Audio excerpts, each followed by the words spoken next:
Good afternoon, everybody. My name is Charlie Nicklin. I'm the Chief Executive of IAgrE, and I'd like to thank you all for joining our November presentation. It's a little bit different today, as I can't actually introduce our speaker other than to say his name is Chris. So Chris works for the National Cyber Security Centre, so we cannot reveal his full name. And also he'll be keeping his camera off, so he can't be identified. All sounds very secretive, doesn't it, this?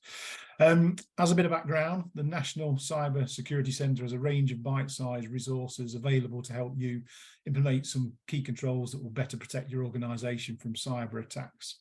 And this event will detail some of these resources available, so you can easily action, to begin your organisation's cyber security journey. Just before Chris starts, you're all currently muted.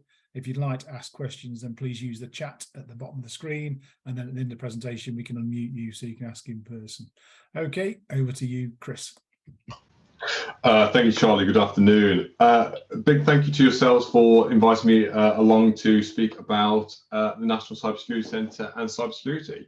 And as Charlie said, big thank you for everybody attending this session, especially over lunchtime. My name's Chris. I work for the NCSC as a business resilience officer. It's my job to very much help businesses across the UK's private sector to implement cybersecurity and look at the impact we're seeing of cyber breaches and make sure organisations are as fully prepared as possible should a cyber attack ever happen. This session this afternoon, I'll be talking for about 40 minutes. This is going to cover the role of the National Cybersecurity Centre, some of the threats we're seeing, the impacts of a cyber attack, but most importantly, look at some of the controls and measures we can take to better keep ourselves protected online and keep our organisations safe from cybercrime. As already mentioned, any questions you have, we'll pick them up at the end. I appreciate when I do these webinars, we get a range of people with different knowledge and capabilities and have different roles in the organisation. So if there's something that I haven't covered that you was expecting, ask a question. If you want me to provide any more information on any of the points covered, I'm happy to do that. So starting off at looking at the role of the National Cybersecurity Centre, we are part of UK government. We were established at the end of 2016 to act as the UK technical authority for cybersecurity. We are really that one-stop shop for all advice, products and guidance when it comes to cyber security and help businesses and private citizens navigate cyberspace. As it says there, we are governed by that 5-year strategy to help make the UK the safest place to live and work online. So this is not only about supporting UK businesses and organisations, but about how we stay safe online in our day-to-day lives as well. And the reason this is now so vital is because the threat landscape we're seeing continues to grow year on year with various different cyber threat actors coming online, and there's a real range of threat actors we're now seeing, everything from the cyber criminals right through to that nation-state threat actor from other countries, and in between there we have our insider threats, our hacktivists and our terrorists, all of which pose a real threat to businesses of all sizes, shapes and sectors. One of the misnomers that we often hear from small businesses is they don't believe they'll ever be the victim of a cyber attack. But it's important to distinguish between the targeted attacks we might see with nation states and hacktivists and look at more about those untargeted attacks of cyber criminals, these attacks which are trying to reach as many victims as possible, whether this be through phishing attacks, viruses or malicious software. And cybersecurity becomes more and more important as businesses grow their digital footprint. And what I mean by this is the assets that a business owns, whether that be physical or virtual, because each of these will be so important to organizations to protect and secure. These are all possible targets for cyber criminals. Every year we publish the Cyber Breaches Survey, which looks at the current landscape of UK businesses, and some really interesting figures that come out of this. And as you can see, 4 or 5 businesses have online bank accounts. Near enough to half of all businesses have network connected devices, and these are the Internet of Things, devices. Think along the lines of your Google Homes, your Alexas. And as we introduce more technology and assets into our businesses and our organizations, it's important that we protect these as we introduce these. COVID was a real shift in the way in which people operated, bringing in new technologies, new ways of working. And what was potentially lacking was that need to secure those endpoints to make sure the network as a whole was as protected as possible. And these are just outlining the figures from that Cyber Breaches Survey. And what we're now finding is that as an organization grows its digital footprints, it's so vital that we protect those assets. There's a great example a few years ago of a Las Vegas casino, which was the victim of a cyber attack, not because the threat actor went after the main network, but because a phishing tank, which was up to the network, was out of date, was vulnerable, and the threat actor was able to get access via the network through that phishing attack.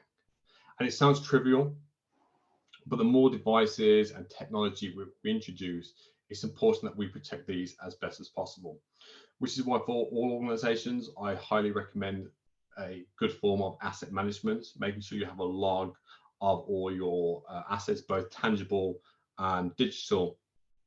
And you know that these are protected via strong passwords, two-factor authentication, and the latest patches. And I'll talk more about that later in the presentation. And it should come as no surprise then that the main reason for a cyber attack is phishing emails. Again, this year on year is the biggest cause of a cyber breach. 4 out of 5 businesses were the victim of a cyber breach because a member of staff or an individual clicked on a malicious email which was harmful or had a malicious attachment, which caused that breach to occur. And phishing attacks aren't new. The phishing attacks have been around for as long as the internet has existed. And these are great ways that cyber criminals and scammers are able to trick individuals into disclosing information or downloading a particular piece of software and causing that breach to occur, or that theft of data or money. And this really comes back to that need for user training and awareness. Cybersecurity is no longer just about the technology and the processor we have, but the people we have who are using the technology on a day-to-day basis, making sure that individuals can identify a malicious email or suspicious activity and know how to act accordingly. And these are just some of the signs that that you can use to identify if an email is genuine or not. What we often find with phishing emails is that poor spelling, grammar and punctuation, that generic greeting, a real sense of urgency. What we find scammers will often do is put their victims in a high stress environment to make them make a decision without really thinking through the consequences. Scammers are really good now at pressuring victims to transfer huge sums of money from one account to the other, because that individual genuinely believes they are talking to their bank or their service provider, and the money is long gone before they realize that they've been scammed. If you feel that if you're unsure if an email you received is genuine or not, just take 5 minutes just to look at the email, check out some of the look at the content, look at the email addresses come through, and whether there's anything that looks peculiar about it. We have our suspicious email reporting service at the NCSC, where you can report all phishing emails direct to us at that email address, report@phishing.gov.uk. And this goes for text messages as well. If you receive a suspicious text message, you can send that to us at 7726 and we will investigate that email on your behalf.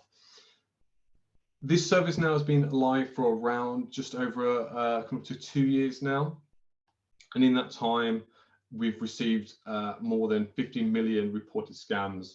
And we've been able to investigate those and take down 105,000 scams across close to 200,000 URLs. So a huge effort from people submitting their suspicious emails to us. And this really helps make the internet that bit more safer.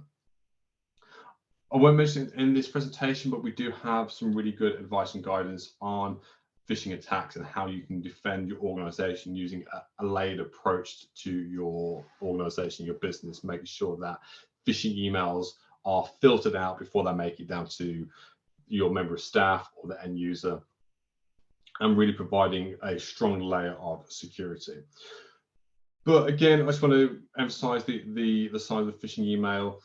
If you're ever unsure about the contents of the email, let's say, for example, it's from your bank, don't click on the links in the email, don't ring the number in the email, just go straight to your provider or your bank's website, because at least then you know the information is genuine and you have the correct phone number.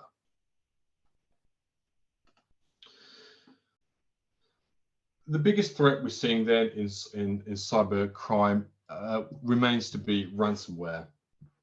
And for those who aren't aware, ransomware is a form of malicious software which will encrypt or lock all of your files and your assets, your data, and will only be unencrypted or unlocked once a ransom is paid, usually in the form of cryptocurrency, Bitcoin in most cases.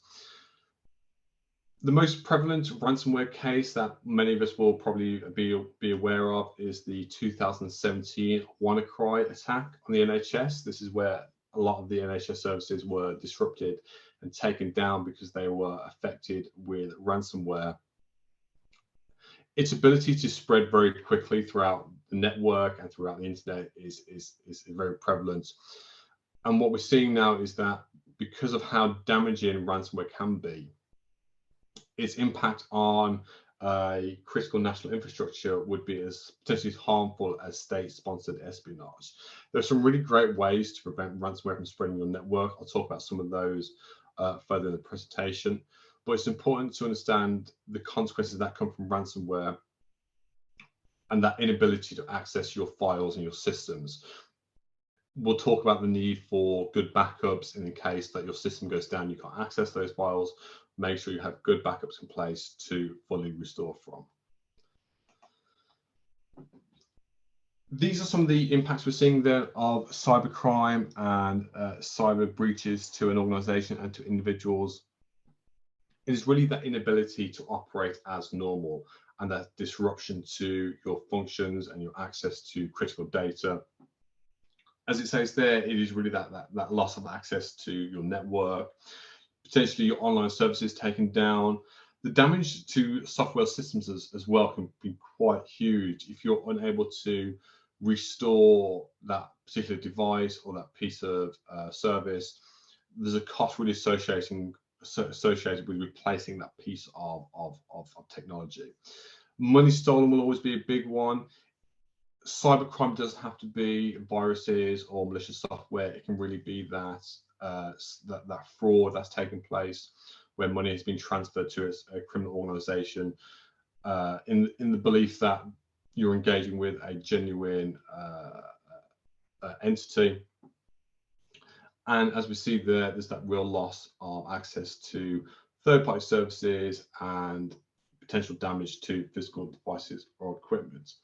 So not only does cyber incident carry a financial impact to it, it's also the downtime in the organization, the loss in service and ability to operate as normal.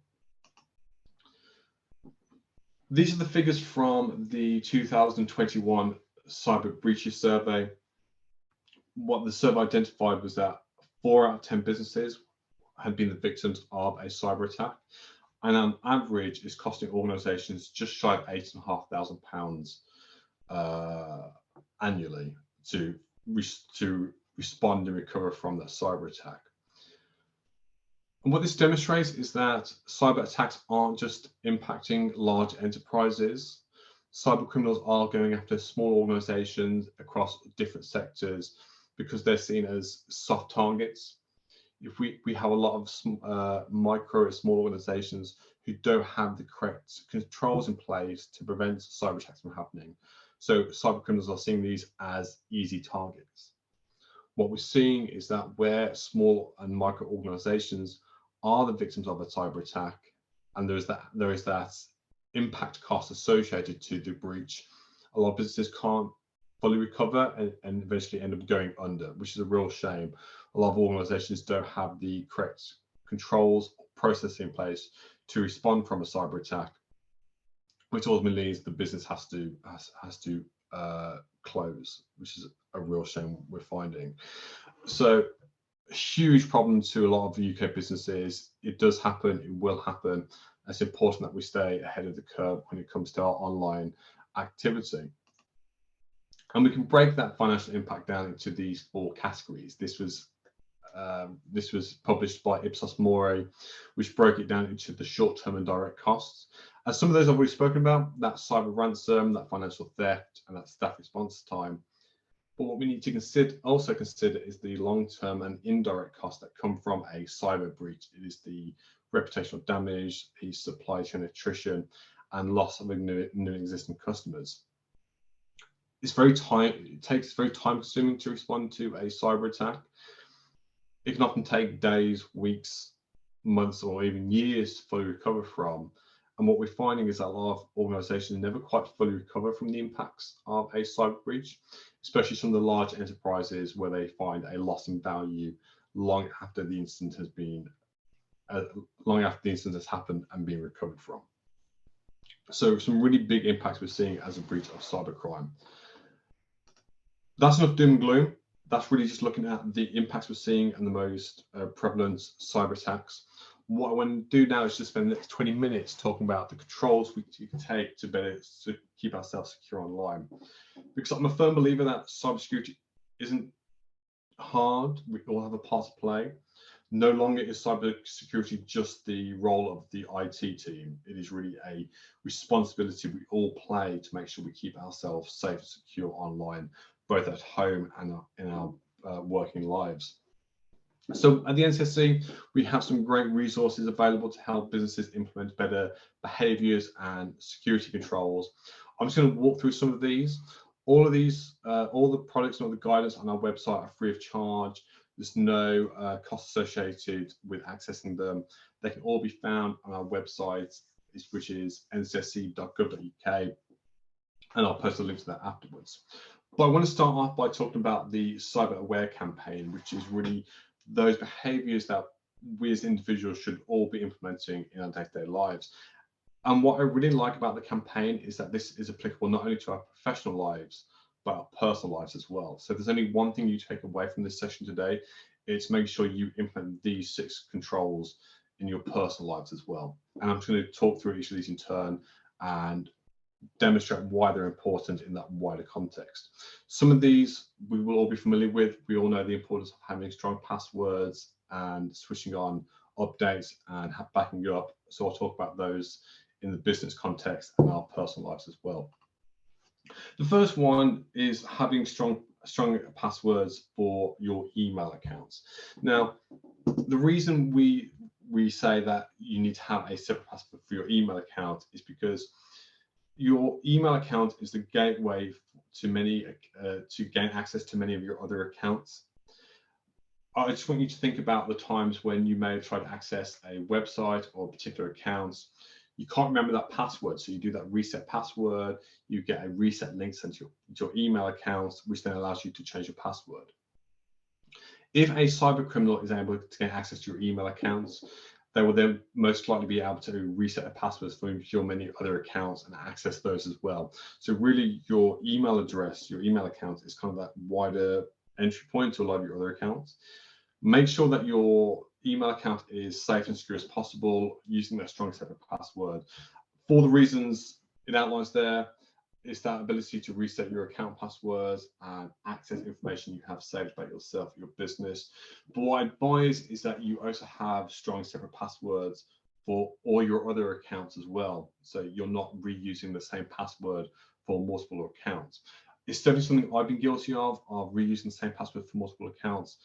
But this isn't a good security practice. It is really a bad behavior that we need to start eliminating, make sure we're having separate passwords for each of our different accounts. So we recommend that a strong password be made up of 3 random words. Often when you're making an account for the first time, you'll need to have so many characters, numbers, special characters, it needs to have uppercase, lowercase. All this is fine, but we recommend that password be made up of 3 random words.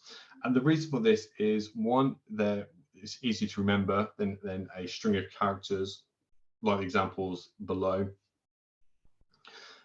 And it means that that password is a lot more complicated for a cyber criminal to gain access of. What you'll find is that a longer password is much more difficult to crack or gain access to than shorter passwords. And human beings are inherently lazy. I've often used passwords like password 1, awesome22. Cyber criminals can guess these very easily, and these are very easy to brute force and gain access to your accounts. So what we're recommending is that you have a separate password for each of your accounts, and that password should be made up of 3 random words. The problem this introduces then is that's a lot of passwords to remember. I barely remember 3-5 passwords, but some research demonstrates that the average user has 200 passwords.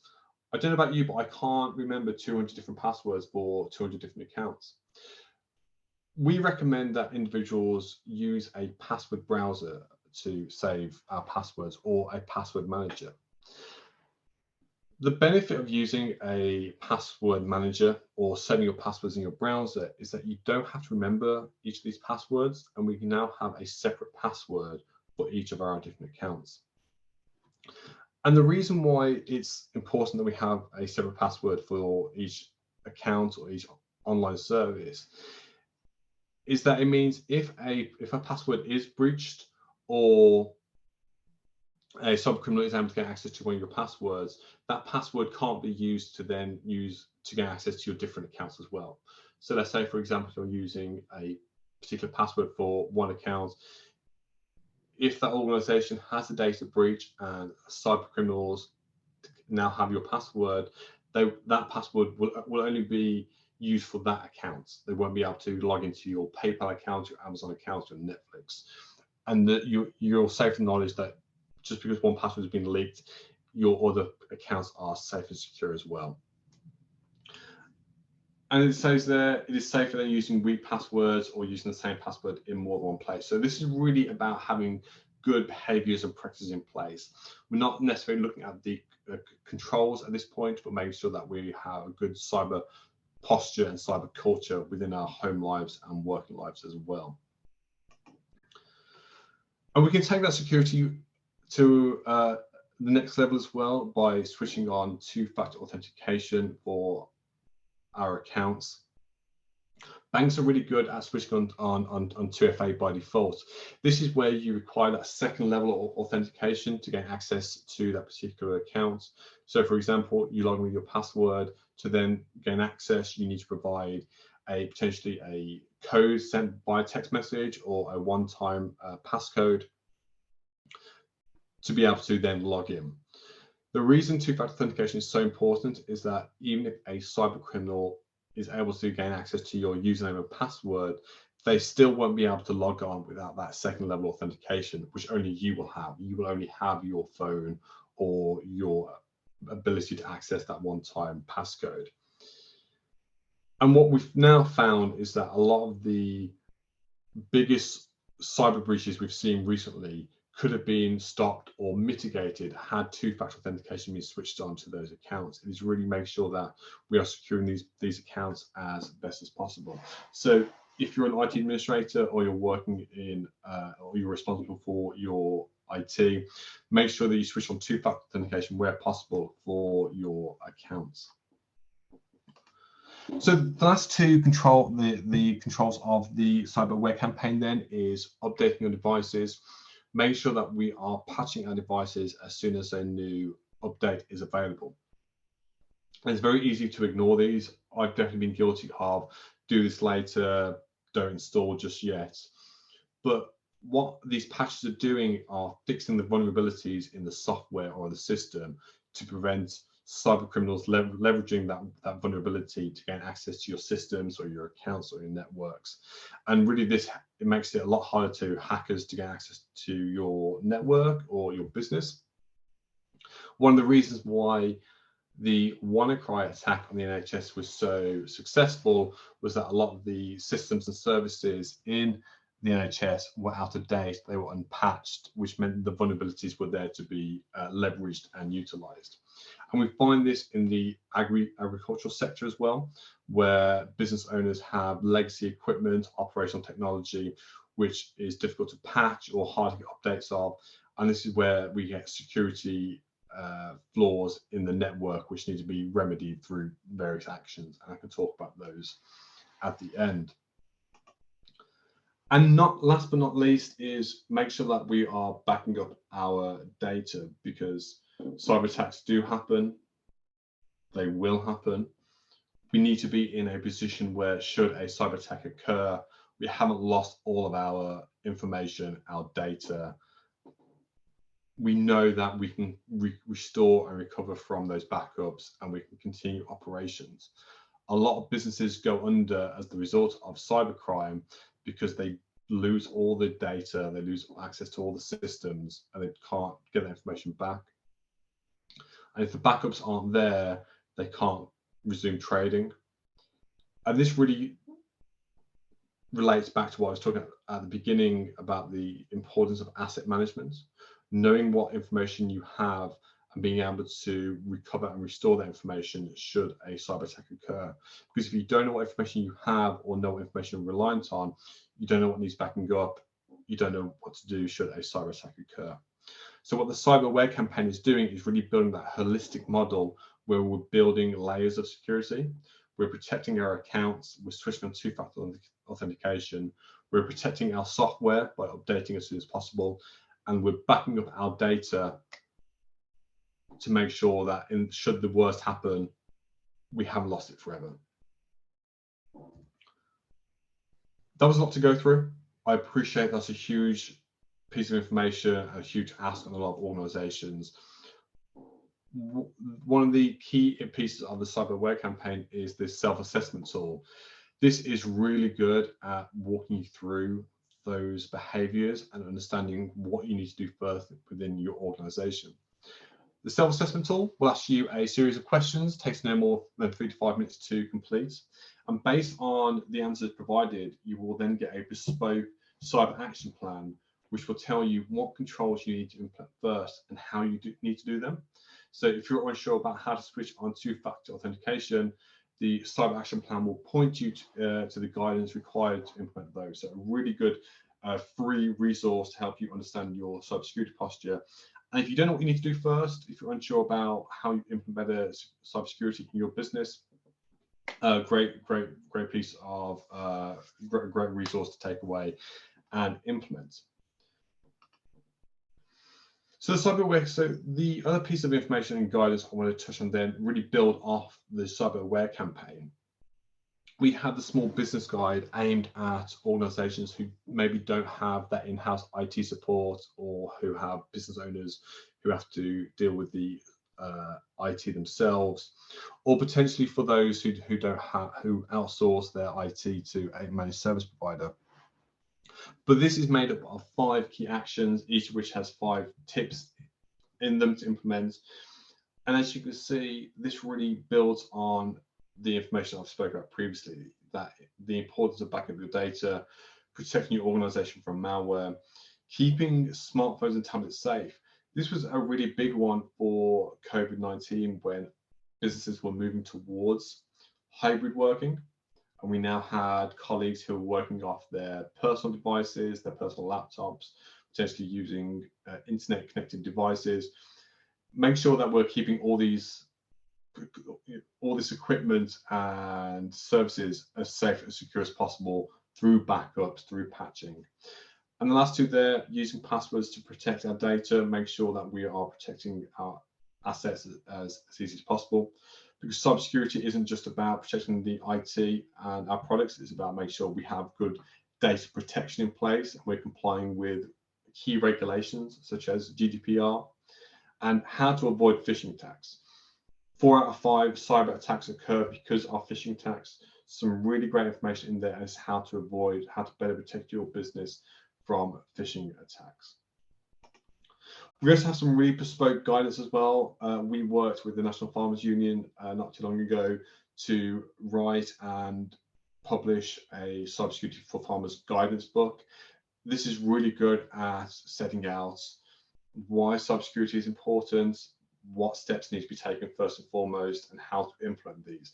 A lot of these build on what I've spoke about, and the importance of legacy equipment, how you patch, why you need to back up, and why good, strong passwords are so important. But this was definitely written for the industry in mind. How can farmers and those in the agricultural sector work through the key issues in cybersecurity? Because the agriculture and farming sector does have very bespoke cybersecurity concerns which need to be addressed to better protect those organizations. We also have the 10 steps to cybersecurity guidance as well. And this is where we're really taking our cybersecurity just to that next step. The 10 steps to cybersecurity was really written for IT professionals in mind. That said, it really looks at the key areas you need to consider when we're looking at our security posture in our business. Some of them I've already alluded to, things such as asset management, the importance of engagement to training, and data security. But really key information in there about how do we consider what risk cybercrime plays to our organization, building in cyber attack in our risk register and our risk management, and making sure that we have a good incident management in place. We are able to respond to cyber incidents should the worst occur. And this really leads me on to the next point about that response recovery part. Everything I've spoken about previously is looking at how we protect our organizations from cyber attacks.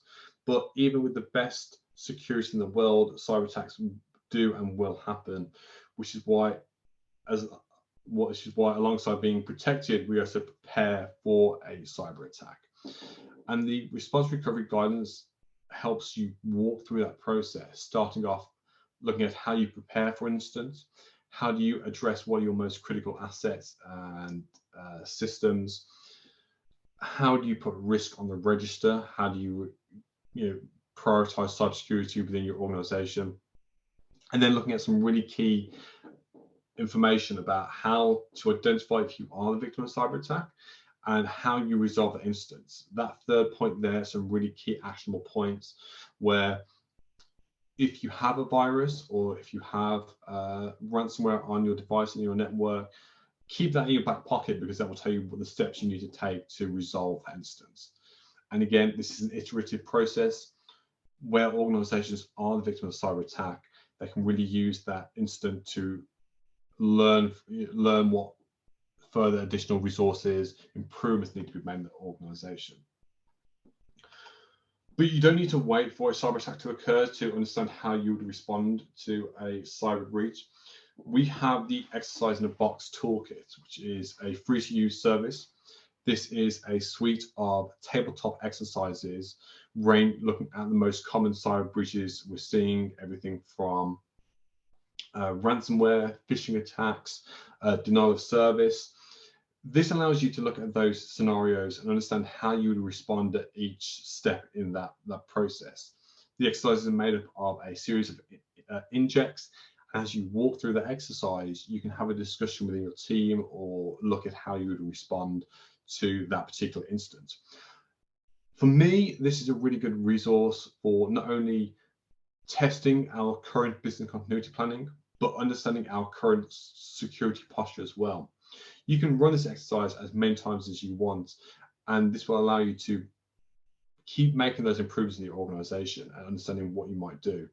That way, you're safe in the knowledge that should a cyber attack occur, whether it be a phishing attack or malicious software, you've already exercised what needs to be done and how to respond to it. It's not coming to you as a new incident, that you already have key issues in place to kind of help that forward. We also have, so to test, we can test those response plans through the exercise in box toolkit and looking at how we kind of move that forward. What I'll do is I can pick up some of the questions now. I appreciate the time. And then I'll circulate the slides afterwards, all of which contains the information that I was going to go through. Apologies, I couldn't get the slides working again. Hopefully the information that I spoke about up to that point was pertinent and some key issues mentioned. I'm going to pass back to yourselves. I can pick up those questions, and if people have any concerns or any thoughts, happy to pick those up. Yeah, no problem. Thanks for that, Chris. Yeah, there's lots of questions. First question is from Brian Matthew on ransomware. Brian, do you want to ask a question? Thank you. Right, hopefully you got me there. Hi, Brian, how are you? But very well indeed, and thank you for the presentation. It's really useful, and I think you can see that by the number of people that have signed up today. So mine was around money transfers, and sadly, people that I know have been conned in this way. They receive a very legitimate looking email requesting that money's moved from one account to another. It happens and poof, it's gone. So I mean, what we've said is, look, if you get a request to move money from one account to another, just phone the person up, especially if you know them, and double check. And if you can do that, you can get over that particular one. Regarding the ransomware, which I must say is the most worrying one. I mean, I have my own, I've got physical backup units, which I back up, not as regularly as I should, but I do. But my worry is what happens with cloud backups. Are they secure? And the second question, which I've added further down, which I might as well just raise now, was how secure, you've mentioned browsers for securing passwords, and have these never been hacked? Because I would have thought that if they were hacked, then you're potentially going to lose the lot. Thank you. Yeah, cheers, Brian. Two really interesting questions there. So I'll pick up the ransomware question and cloud backups. As we move to a cloud environment, this means that we're now offsetting our security to the cloud provider. So let's say you're using Office 365 for your services. You're backing all that to Microsoft's cloud environment, and they have that responsibility for the protection of that data as well. If you are using Office 365 or you're backing up your data to the cloud, this is that next step of security, because you're using their services and their systems to protect that data. The caveat to that is making sure that if you are using cloud systems, whether this is Google Drive, OneDrive, or Office 365, that these environments are configured correctly. The issues we're seeing with data breaches in the cloud is where there's been a misconfiguration and security isn't embedded. And cyber criminals are really good at leveraging those misconfigurations via ransomware, which they can then spread into that cloud environment. So it's important to understand that if you are using the cloud, you know what your responsibilities are, and we have something called the Cloud Security Responsibility Model. Depending on how you're using the cloud will determine what you're responsible for. So using the cloud is a great way to back up your data, but just making sure that you have the correct security measures in place for that environment. Your second question about password browsers and password managers is a question we get all the time. And I think this is because the guidance has changed somewhat in the last few years, because we were always told not to share our passwords or to keep our passwords to ourselves. But the benefit of using password managers is that we're able to save a huge number of passwords and we don't have to remember these. You're completely right. This does mean that all of our passwords are now saved in one place. And if a cyber criminal is able to get access to that account or that password manager, they in a sense have the keys to the kingdom, so to speak. So if you are going to use a password manager or save your password in the browser, just make sure that you're using a strong password for your password manager. Don't save all your passwords and have that password as password 1, because cyber criminals can guess that, they can hack that account and fundamentally have that password. As to my immediate knowledge, I don't recall any password manager providers being the victims of a cyber breach, which has resulted in passwords being leaked. But again, it just comes back to that good security posture, making sure that we are protecting our accounts as best as possible. We have some really good information on the website, and I'll circulate that around afterwards. Thank you very much indeed.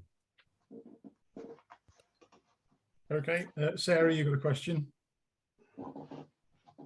Yeah, it was really just that I've seen before that your advice is to use 3 random words, and I have utilised that a number of times. Can never remember the words again, mind you, have to write it down still. But a lot of systems seem to wish you to have characters or numbers in the word as well, which rather makes the words fall over. Yes, and I'm sure if NCSC had its own way, we would have all providers utilize only 3 random words. We would be done with special characters, uppercase and lowercase, and numbers, because that's kind of a hangover from a prior security posture. You can still use the requirements of the service to create a password. So let's say it requires you to use uppercase, lowercase, numbers, and special character. You can embed those in those 3 random words. So if you use 3 random words, the start of each word could be uppercase. You could potentially change a number, a letter to a number, and build in that special character. So in the same way that we would not do normally, except in this way, we're just using 3 different words to create that password.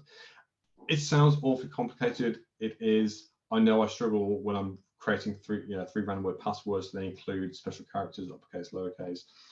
I save all my passwords in a password manager just for that ease of use, so I don't have to remember how each password is made up. So would you say therefore that they are safer than using, like, I let Chrome, tell me, give me a strong password, which I usually say, yes, I'll have one of your strong passwords, but that tends to be numbers and letters and upper and lower case and that sort of thing. You're saying that 3 words is safer than using that system? So that's a good point, actually, that I didn't touch on. A lot of modern password browsers will auto-generate a password for users, and where possible, this is perfectly safe to use, equally safe as using 3 random words. So either of those options is acceptable.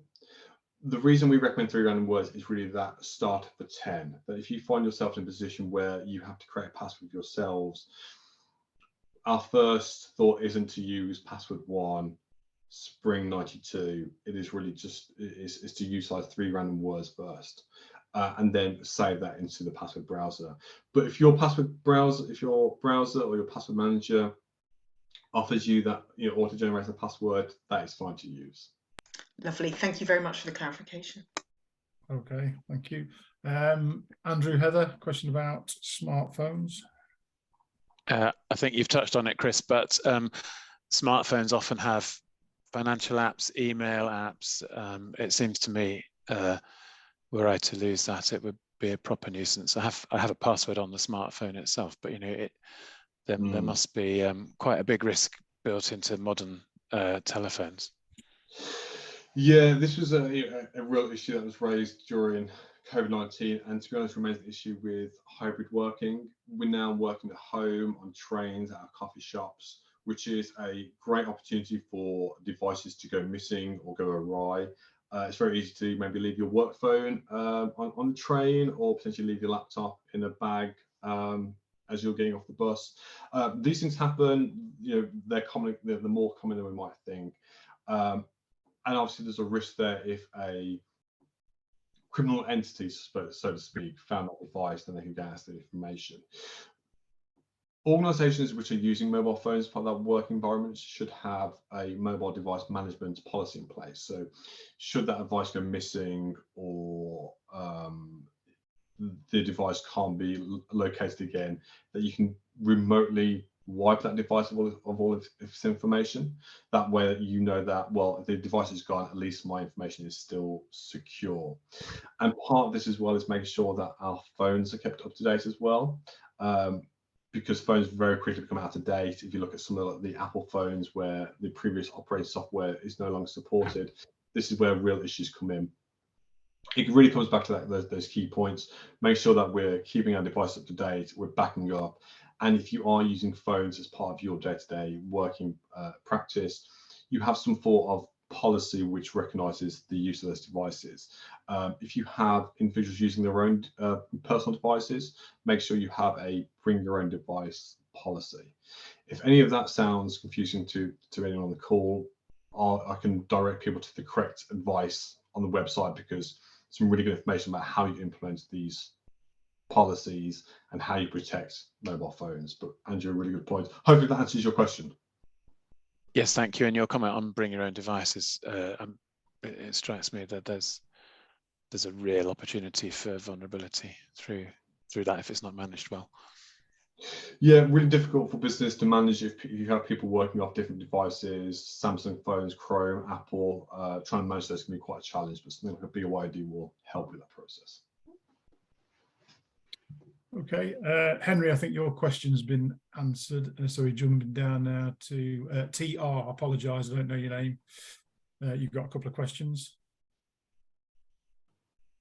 Tim Reynolds. Tim, hello.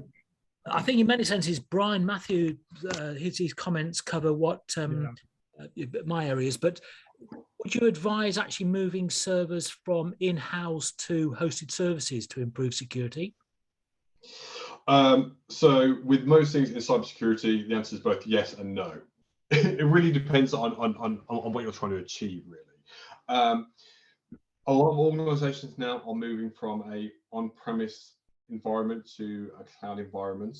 For numerous reasons. It might be that it's cheaper to use cloud services than it is to buy and maintain those in-house servers. So we're kind of offsetting the responsibility to the cloud service provider to manage our security.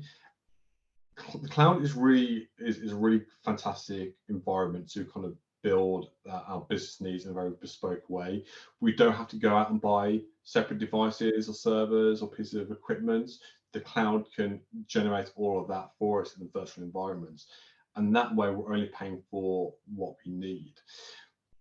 Moving our business into the cloud can be a challenging but rewarding experience, because it now means we're now working in a, I don't want to say better, but a new, more dynamic way, so to speak. This comes back to the cloud security share responsibility model, and I'll post a great article from the NCC on it. But what this responsibility model does is look at what are the responsibilities of the customer and what are the responsibilities of the cloud service provider. It may be that the cloud service provider is only responsible for the host infrastructure and the physical security of those servers. But as we move to greater reliance on cloud services for our day-to-day business, that cloud service provider has more responsibility for things such as the operating system, the application, the data storage. And this comes back to platforms like Office 365. We don't have to manage those ourselves. The cloud service provider will do that for us. Tim, does that answer your question? Hopefully that provides some insight. Thank you. No worries. As I said, I'm giving very brief answers here, but I'll post all the relevant links after the webinar. Okay, Alan Plum. Yeah, thank you, Charlie. I do apologise. I missed the introduction, so my question might be out of your sphere of responsibility, as it were. We heard there's been concerns expressed about big data and the collection of data from machinery in the field that manufacturers are using to manage and monitor machine performance, etc.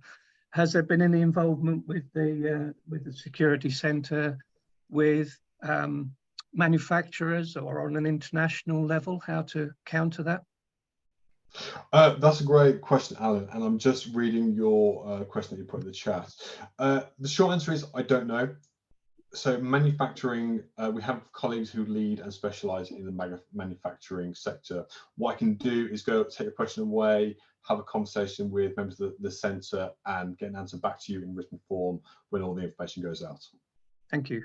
I think that'll interest quite a few. I agree. Yeah, definitely. No, so I think it's the question that's going to be of interest to a lot of people on the call. Thank you. I think so. With the increase in precision ag and autonomous machines and all that good stuff, there's so much data floating around in there now, isn't there? I did have an earlier, perhaps a bit facetious comment, but the idea of using 3 words, that's very good. I have tried to remember the using the What 3 Words app for the location of my access to my drive for parcel delivery. And do you think I can remember it? There were even I tried so many 3-meter squares to try and find a memorable set of words. I still forgot it. It's on my phone somewhere. Okay, so Mark Andrews. Hi, thanks very much. A simple one. Does anyone actually monitor the EU cyber resilience legislation? And as that progresses, are we going to see something in the UK with some guidance for the manufacturers and consumers alike? Mark, that is a fantastic question, and I wish I could answer it. Yes, I imagine that the organisation is looking at the EU cyber resilience legislation. We have departments within the organisation who lead on legislation and policy and law. They will have a really good insight into the work we're doing in this space and any guidance that might come out. Similar to Anna's question, what I can do is take that away and provide a written response, because it's a really pertinent point at this time, looking at that introducing that legislation and how we can kind of get guidance out to businesses. Yeah, that'd be great. Thank you. Okay, we've probably got time for one more question from Declan Flynn. Hi. One of the things with backup that worries me is if you were smart as a hacker, which they are, you might encrypt a hard drive that you're doing your backup on and put it on a timer. Is it best to disconnect the hard drives and store them somewhere else, or what would your guidance be there? Yeah, definitely. So when it comes to backups, what we recommend is that any backups made should be kept offline. And what we mean by this is that they're not connected to the wider network. The reason for this, and it happens to a lot of organizations, is that they will back up their data to a network connected server or database. But when they're the victims of a virus or ransomware, because the backups are connected to the network, which is now infected, the backups are also infected. So when we have businesses who are trying to restore from backups, they find that the backups are also being infected by the virus as well, which makes the backups absolutely useless. If backups are part of your business process, they need to be separate from the network. So they need to be either kept offline or segregated from your main network. And the databases should be encrypted where possible. We have some really good advice and guidance on that technical backing up process, but there are some really simple security measures which we can implement to make sure those backups are kept secure. Again, keeping them offline, keeping them away from the rest of the network, and where possible, installing encryption. Declan, does that answer your question? Yes, thank you. That's why I just wanted to remind everybody that that's a serious thing with backups. Happy days. Okay, we could probably just squeeze Melvin Kay's question in if you want to just ask Melvin. Hi, thank you for that. Sorry, I thought I was going to be chopped off at the end there.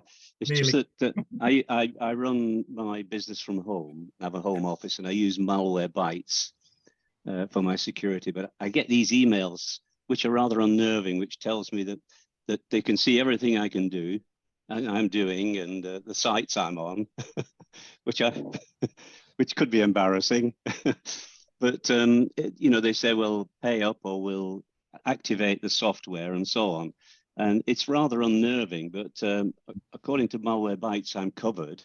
But is that so? You know, am I okay if I've got that security that says everything is fine? I think part of this process, Melvin, is that social engineering part where they're trying to put force or pressure on the end user to make a payment or provide additional sums of money for that protection. Adware's spyware is pretty good at this. It's kind of making the end user think that they can see what they're doing when actually they probably can't. My advice to you, Melvin, is really just making sure that your operating system is up to date. So things like Windows are really good for installing Windows Defender, which do a really good job of doing what a lot of the antivirus and malware softwares purport to do. So what you'll probably find is you already have that level of security in place anyway with your operating software, which wouldn't require necessarily for you to have additional software or antivirus in place.